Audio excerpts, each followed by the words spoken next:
Super Bowl this week. Tell us what you're doing with them. I am the official media correspondent for AT&T Audience Sports. Kicked it off last night at the EA Sports Madden Bowl. Did some interviews with some of the hottest stars, some of the A-list football players. Had Travis out there. We had AK, Alvin, Kareem Hunt.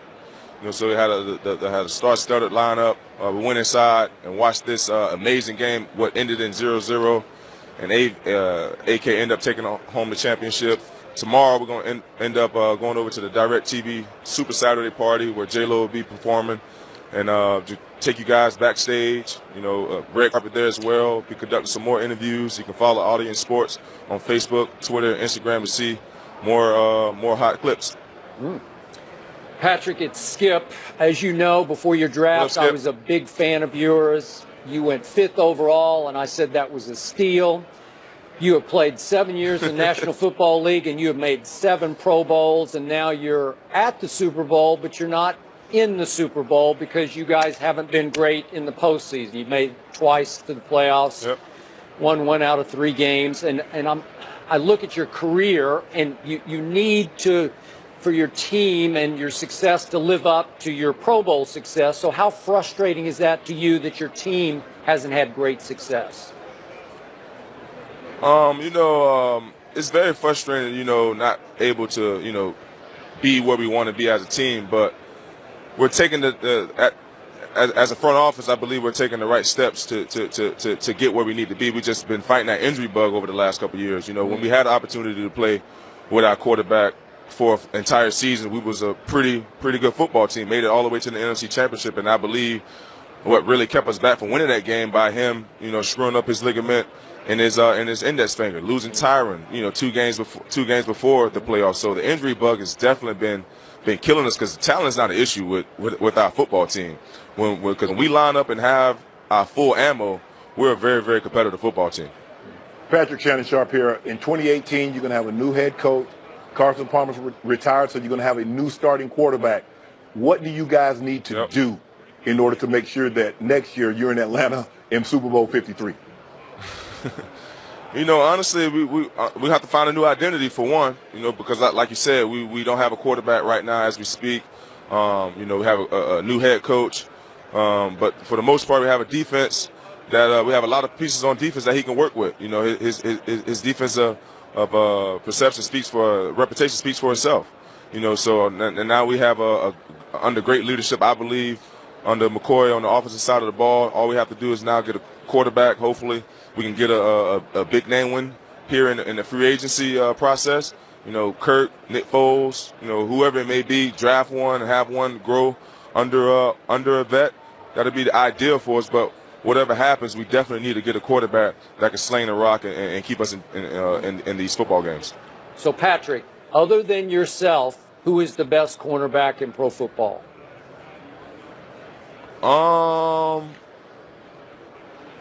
I'll probably have to say Jalen Ramsey gonna be upset. Him.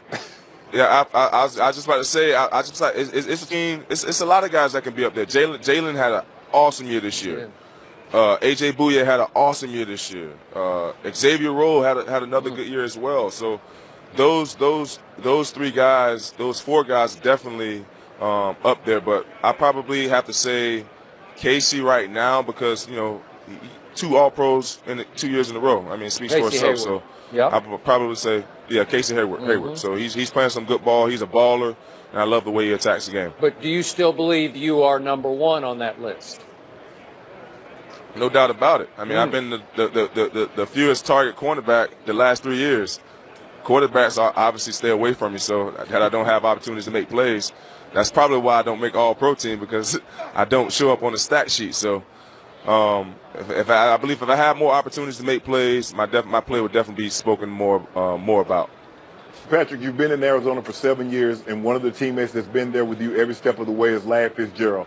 How many more years do you think Larry will play, and can he continue to playing at the level that he played since he's entered the league? Shannon, Larry have not taken a step back since I've been there. I mean, it seems like he's getting better and better as the year goes, as the years passes. I definitely see him coming back next year because he's playing too well. I mean, he's chasing history. You know, because I know he's looking at the numbers. Obviously, we know he probably will never catch Jerry, but I know that he want to get close as possible because he's just continuing to put up 100-yard years, 1,000-yard years, continue to get voted into the Pro Bowl. I mean, he just continued to do remarkable things for the community, and it looked like he's getting younger versus older. So on to Sunday. Who wins this game and why? Man, you know, Skip, I had Philly winning it, but I just saw what Alshon just said. He just gave Patriots bulletin board material, so I'm going to switch my pick. I'm going to go with Brady. He guaranteed the victory, Patrick.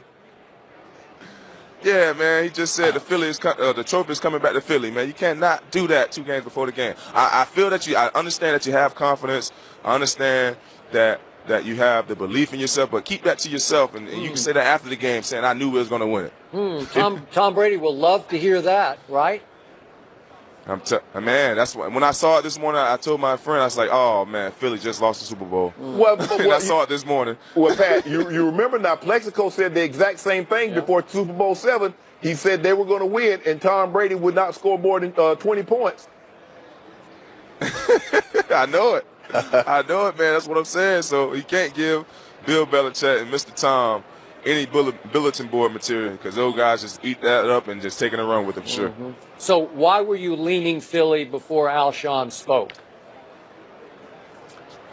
Because, man, the Eagles been flying high. I mean, they've been flying very high. They've been soaring. I mean, Nick Foles, those guys haven't really missed a beat since Nick Foles got into the starting lineup. Obviously, the pace of the offense is slowing down a little bit. The selection of plays are different, but those guys, Doug is definitely, still spreading the ball around to the guys he need to get the ball to. The running game is working well for him.